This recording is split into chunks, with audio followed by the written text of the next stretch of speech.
The soldier came home after a decade at war and found his family celebrating a new life without him. The hiss of the bus's air brakes was the sound of a lung exhaling, a long, tired sigh that mirrored the one caught in his own chest. Staff Sergeant Leo Van stepped down onto the cracked pavement, the air thick with the smell of damp asphalt and pine, a scent so alien, so blessedly different from the decade of dust and desiccation that it felt like a physical blow.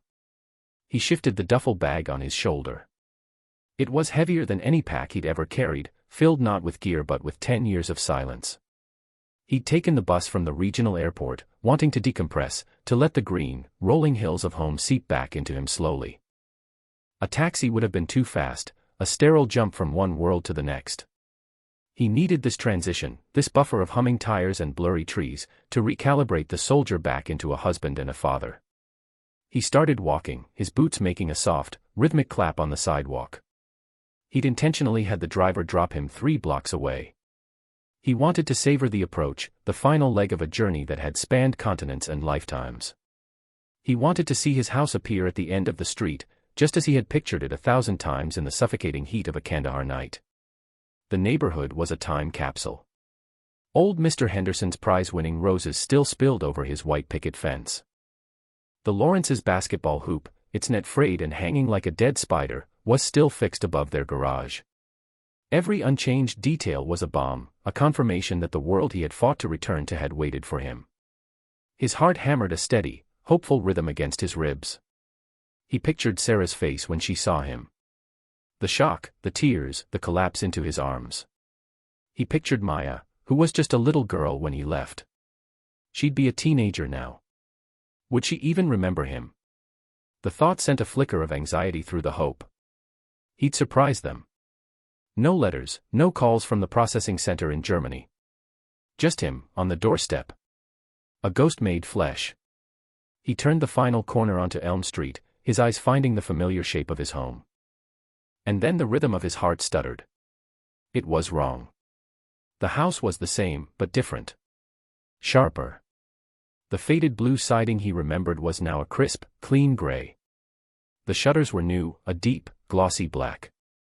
It looked cared for, prosperous. And parked in the driveway, in the spot where his old pickup truck used to sit, was a gleaming silver sedan he had never seen before. A cold dread, slick and unwelcome, began to seep into his bones. His military mind, the part he could never turn off, started cataloging inconsistencies. Threat assessment. The lawn was perfectly manicured, not the slightly overgrown mess Sarah always complained about. The mailbox, which he knew had a weak hinge, stood perfectly straight. He walked up the stone path, his steps suddenly feeling heavy, clumsy. He reached into his pocket for the house key he'd carried on his dog tags for 10 years. A talisman. A promise. He slid it into the lock. It wouldn't turn. He tried again, jiggling it, a frantic edge to his movement. Nothing. The lock was new. The old brass knob he'd installed himself had been replaced with a modern, keyless entry pad. He was locked out of his own home. He stepped back from the door, his breath coming in short, sharp bursts. The silence of the house was absolute, unnerving. No television hummed inside. No sounds of life. His training took over, pushing the rising panic down. Observe. Assess. Adapt. He moved to the side of the house, his body hugging the wall in a low crouch he hadn't used in months. He peered through the living room window. The dread solidified into a block of ice in his gut. It was all wrong. The worn-out floral sofa was gone, replaced by a sleek, leather sectional. The walls, once covered in framed photos of him, Sarah, and a tiny Maya, were now adorned with abstract art. It wasn't his home anymore. It was a stranger's house wearing his home's skin. Then he heard it. Laughter. It drifted from the backyard, light and carefree. Voices, music. A party. He moved with a predator's stealth, his boots silent on the grass as he rounded the back corner of the house. He knelt behind the tall wooden fence that separated the yard from the alley, his eye finding a small gap between the slats. He looked through. And the world fractured. The yard was full of people. Friends, neighbors, some faces he recognized, others he didn't. Colorful balloons were tied to deck railings. A large banner was strung between two posts. He squinted, his eyes struggling to focus on the words. "Congratulations, Sarah and Mark." His gaze snapped from the banner to the crowd, searching, desperate. He found her instantly. Sarah. She was standing by a barbecue grill, laughing, her head tilted back in a way that he remembered with a physical ache. She looked beautiful. Happy. Healthier than he'd seen her in years. And she was holding another man's hand. The man, Mark, was tall, with kind eyes and salt and pepper hair. He leaned down and kissed her forehead. It was a gesture of casual, deep-seated intimacy that sent a spear of ice through Leo's chest. Then he saw his daughter. Maya. She wasn't a little girl anymore. She was a young woman, tall and graceful, with Sarah's eyes and a smile that was all her own. She ran up to the man, Mark, and threw her arms around his waist. Leo heard her voice, clear and bright, cut through the party chatter. "Dad, can you grab me a soda?" The duffel bag slid from Leo's shoulder and hit the ground with a soft, heavy thud. The sound was lost in the celebration, but for him, it was as loud as a mortar shell. The breath left his body in a ragged gasp. His legs gave way. He stumbled back from the fence, his hand covering his mouth to stifle a cry that clawed its way up his throat. The soldier who had survived firefights, IEDs, and a prisoner of war camp had just been defeated by a birthday banner and a single, devastating word. Dad. He walked. He didn't know where he was going, his feet carrying him on autopilot through the quiet suburban streets. Each step was a hammer blow, driving the reality of what he'd seen deeper into his soul. He ended up at a small park, the same one where he'd taught Maya to ride her bike, and collapsed onto a wooden bench. The cheerful sounds of the party still echoed in his head, a cruel counterpoint to the howling emptiness inside him. He couldn't confront them. Not like that. To storm into that yard would be to detonate a bomb in the middle of their lives, and he had seen enough explosions to last a lifetime. He needed context. He needed to understand how the world had spun so completely off its axis. His mind snagged on a memory. Mrs. Gable. Their sweet, elderly neighbor from across the street. She had lived in that house for 50 years. She saw everything. He pushed himself to his feet and walked back toward Elm Street, his own neighborhood now feeling like enemy territory. He crossed the road and walked up the familiar flagstone path to Mrs. Gable's front door. He raised a trembling hand and knocked. The door creaked open, and she peered out, her face a roadmap of wrinkles. Her eyes, cloudy with age, widened in slow, dawning horror. Her hand flew to her mouth, and a small, strangled gasp escaped her lips. She looked at him as if she were seeing a ghost. "Leo," she whispered, her voice paper-thin. "Dear God. It can't be." She pulled him inside, her hands shaking as she guided him to a floral armchair that smelled of lavender and old books. She sat opposite him, her eyes scanning his face, his uniform, searching for proof that he was real. "They told us you were gone," she said, her voice trembling. "They told Sarah, they said you were killed in action." The words hit him with the force of a physical impact. Killed. In action. He had been listed as MIA after his unit was ambushed, but he never knew they had closed the book on him completely. Mrs. Gable, seeing the shock on his face, began to speak, her voice soft and full of sorrow. She painted a picture of the last 10 years in painstaking detail. She described the two stoic men in dress uniforms arriving at Sarah's door. The devastating news. The folded flag handed to a shattered widow at a memorial service that he now knew had been his own. She told him about Sarah's grief, a terrible, silent weight that had crushed the light out of her for years. How she had struggled to raise Maya alone, working 2 jobs, her laughter gone, her eyes perpetually haunted. The community had rallied, but the void Leo left was too vast. She fought so hard, Leo, Mrs. Gable said, tears welling in her eyes. For years, she was just surviving. For Maya's sake. Then, about 4 years ago, she had started going to a grief support group. It was there she met Mark, a widower who understood her loss. He was a kind man, patient and gentle. Slowly, painstakingly, he had helped her find her way back to the light. He hadn't replaced Leo, he had helped heal the wound Leo's death had left behind. He had become a father to a girl who desperately needed one and a partner to a woman who thought she would be alone forever. Leo listened, each word a chisel chipping away at the man he thought he was, at the life he thought he had. The righteous anger he expected to feel never came. In its place was a vast, hollow ache. He hadn't been forgotten. He had been mourned. They hadn't abandoned him, they had survived him.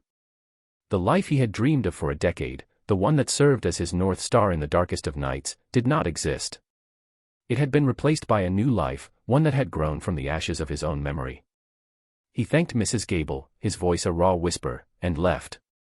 He checked into a cheap motel on the highway, the kind with flickering neon signs and the faint smell of bleach. He sat on the edge of the stiff bed and stared at his reflection in the dark television screen. The face looking back was a stranger's, gaunt, haunted, a ghost in a room he didn't belong in. The soldier in him analyzed the strategic situation. His objective, reuniting with his family, was compromised. The terrain had changed. The enemy wasn't a man named Mark, it was time itself. He was faced with a stark choice, a moral crossroads more challenging than any battlefield command.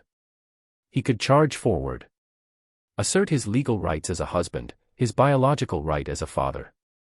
He could detonate the truth and reclaim the territory of his old life, leaving emotional shrapnel in everyone he claimed to love. He could take back his house, his wife, his daughter. Or he could retreat.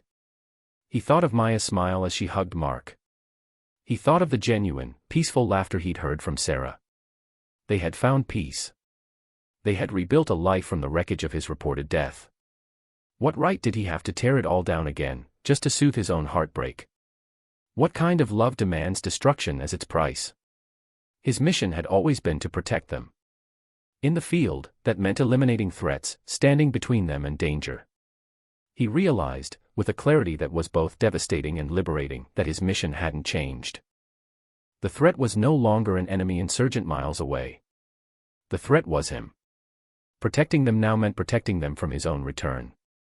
The next morning, he didn't call Sarah.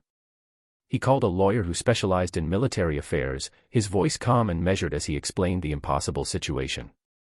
He needed to handle his resurrection with the quiet precision of a defused bomb. Then, he sat at the small, scratched desk in his motel room and wrote a letter. He poured everything onto the page, his capture, his survival, his return. He wrote about seeing her in the backyard, about seeing how happy she and Maya were.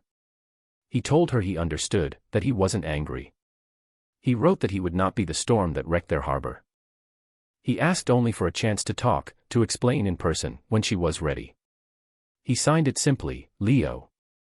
He drove back to Elm Street one last time, the letter feeling like a surrender treaty in his hand. He slipped it into the mailbox, the one with the new, sturdy hinge, and walked away without looking back. A week later, they met in a quiet corner of a sterile coffee shop halfway between his motel and her home.